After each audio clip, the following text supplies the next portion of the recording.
Okay, hello. Hello there. Thanks for agreeing, Karen, to talk with me today. This interview is for the 2015 North American Systemic Constellations Conference coming up in November 12th to 15th in San Diego. So excited about this conference coming up. And so today my guest is Karen Carnabucci, and her talk is on Friday, November 13th, 10:30 to 12. And her topic is Eyes on Cards, How Images from the Tarot and Other Decks Support Healing. Welcome, Karen. Thank you. Thank you. So, the first question everyone wants to know is, how do you explain constellations to a stranger? Well, I explain it in a lot of different ways, but there's always a basic way that I explain it, which is that we investigate a sense of relationships with others, especially in our family, whether it's our immediate family or whether it's the ancestral family. We all carry some kind of inner sense about what that relationship looks like, feels like, and how we experience it. So when we do a constellation, we have a chance to actually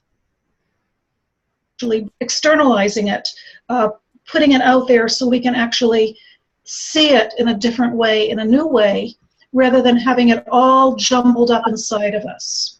And then, better yet, we can work with that image with the help of a constellation facilitator, sometimes by ourselves if we're familiar with the constellation approach, and we can begin to change and alter and modify that image to something that feels more whole, more complete, more useful in our lives. And for me, this fits in so well with the tarot, because the tarot cards, if you know about them, they're all about images and how we can work with images for ourselves. Great. Okay, well, yes, now I'd really like to hear about your talk, Eyes on Cards. Tell us what you're planning to talk about. Well, I've been working with the tarot for many, many years. I actually am not even sure how long I've been working with the tarot. It predated me becoming a constellator. It predated me working with psychodrama, which is my other love. It predated even being a therapist.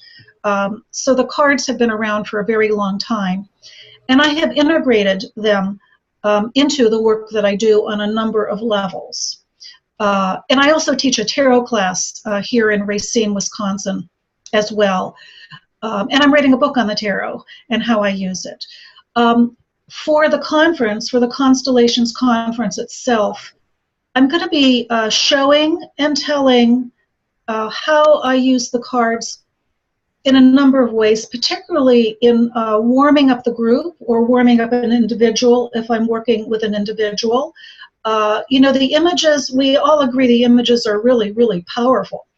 And so I not always, because I have many, many ways to meet the group and get the group acquainted and get the group warmed up. But one of the things that I have done many times successfully is I take a deck of cards. It could be a tarot deck. It could be an oracle deck, which are becoming very, very popular now. Or some other kind of cards. I've even used really pictures from greeting cards sometimes that I think are especially beautiful and evocative. And we use those images to start stimulating thoughts about what we may want in the session. So it helps many times to clarify our intentions and to focus on what we'd like to get out of. It can, in a group where people don't know each other very well, it can serve as a way to get acquainted. Sometimes I just take my deck of cards, I either pass it around the group, sometimes I lay the cards on the floor or in another location, and I'll say, well, let's pick a card. And people pick a card. Sometimes it's face up, sometimes it's face down. And then please share with one other person about the card you've chosen, about the image that you see, about what you like in the image, about what you don't like in the image. Maybe we won't even talk yet. Maybe we'll just literally look at the image together. And that is also a really beautiful way of getting people acquainted, having them start to consider images that they look at, having to start noticing how they project onto an image, both consciously and unconsciously. And I think that really can get people in the mood for this idea of setting up an image and starting to look at the way images can not only be seen, but also be transformed. Very interesting. That's a great idea. Yes, I love it as an opener. Wow. So you have some cards with you now, I understand. You were thinking of perhaps pulling one? I do, and they're actually right here. And I do want to say, when we are looking at the cards, and I know that some people watching this video may be very familiar with the cards and some people not so familiar. I do want to say that the cards, these cards, and I'm using right now the deck that is known as the Waite Rider deck, sometimes known as the Waite Rider Smith deck. This is one of the most beloved, most traditional decks that there is. It's the one that I use to teach when I am teaching the tarot, although there are many. I have another one here on the other side of my desk. These are actually the ancestors of our modern playing cards. So this also, to me, fits in very well with this idea of ancestors and respecting and honoring the ancestors. For instance, right now we're looking at a pentacle. I think that can be seen easily.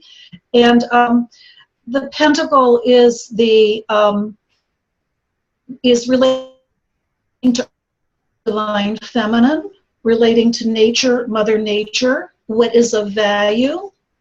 And so in the modern playing cards, the pentacle has actually become another symbol, and that would be the diamond.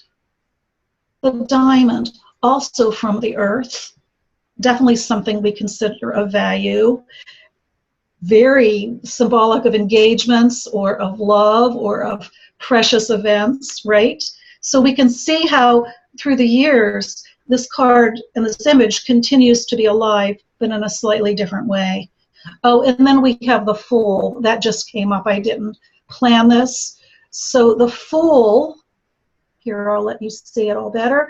The Fool is the 0 card. It is a card of the major arcana, and it shows an individual with his or her faithful little dog right there at the heels.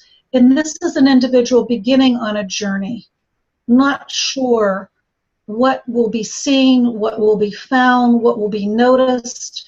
And to me, this is absolutely the perfect card. And I didn't plan it this way, honest. I really didn't. This is how the tarot works. It's how the tarot works. This is the person who is beginning the search. And literally, as you can see, taking a leap off the cliff. We see the wand that the Fool is carrying, and then we see a little tiny suitcase or bag at the end of the wand, and that's the background. That is what is in the back. That is the history. And interestingly enough, it is in the back, just as we experience the placement of the ancestors in constellation. So there's a sense of leaping off into the unknown. And that is really how I do see constellations, that we have our history, we have our story, we have all kinds of ideas about what's happened in our lives. Maybe we've been telling the story again and again and again and again, literally for years and years. But then when we enter the constellation process, we are actually stepping off into the unknown, and we're willing to be surprised by seeing something new or finding something new, something that we have never seen before, something we've never considered before, something that we don't even know consciously. And to me, this is why constellations are so very valuable. I mean, certainly there's other modalities and approaches that are also very valuable. But constellations for me adds a special piece that says, let's go into the unknown. Let's find out what you don't know. So we're not just reworking what we already know again and again, or talking about the same event or the same story again and again, but really are giving ourselves permission to find this new place of being. And of course, in constellations, it literally is a new place. And in the very best of circumstances, it's a healthier place. It's a more complete place. And that to me is, so important. So again, the tarot shows us a pictorial journey from being the beginner, the seeker, the fool because the fool's kind of dumb. The fool doesn't know anything. And that's, in a way, how we want to think about constellations too. I trained with Heinz Stark from Germany, very lucky to have that opportunity to train with him, as well as many other great trainers. And I would ask him, how do you know stuff? When you're in the field, how do you know? I was so interested. How do you know? And he says, I just act like I'm stupid. And I let the field inform me. And I think that is such a good stance for a constellation facilitator, which is to be open to the field, be open to being surprised, be open to whatever wants to show up, even if it's something that you never dreamed of and never thought of. Yes, fabulous. That was so cool. Do you ask clients, perhaps when you do one-on-one, if they're interested in that as a tool to open up an individual? Yes and no. Me and come to work with me know that I am an alternative practitioner and know that I am not going to be your traditional talk therapist. And I certainly, on my website, in the way that I promote myself, in the way that I do presentations, people do get very quickly that I am offering some very, very unusual ways to grow, to heal, to learn, to gain spiritual awareness.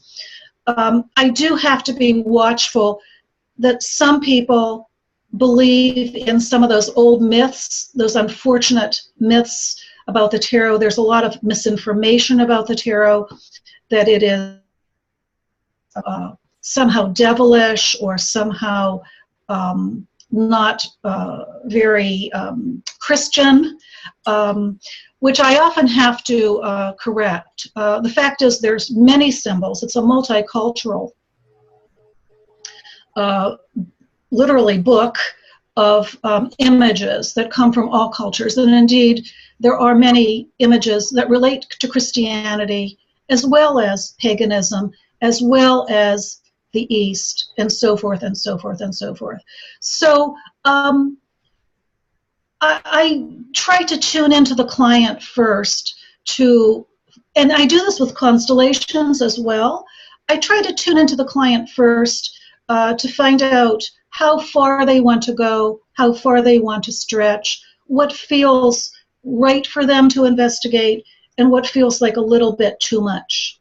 If for any reason, of course, they have a certain belief about the tarot and a belief that it is going to be not helpful or harmful, I certainly do not use it. And that's when I might use another card deck, oracle cards. There are many, many beautiful decks. Or, as I said, literally greeting cards, because it's the images that are actually universal. We can look at, I don't have her immediately available on my deck, we can look at the Empress, which is the Great Mother,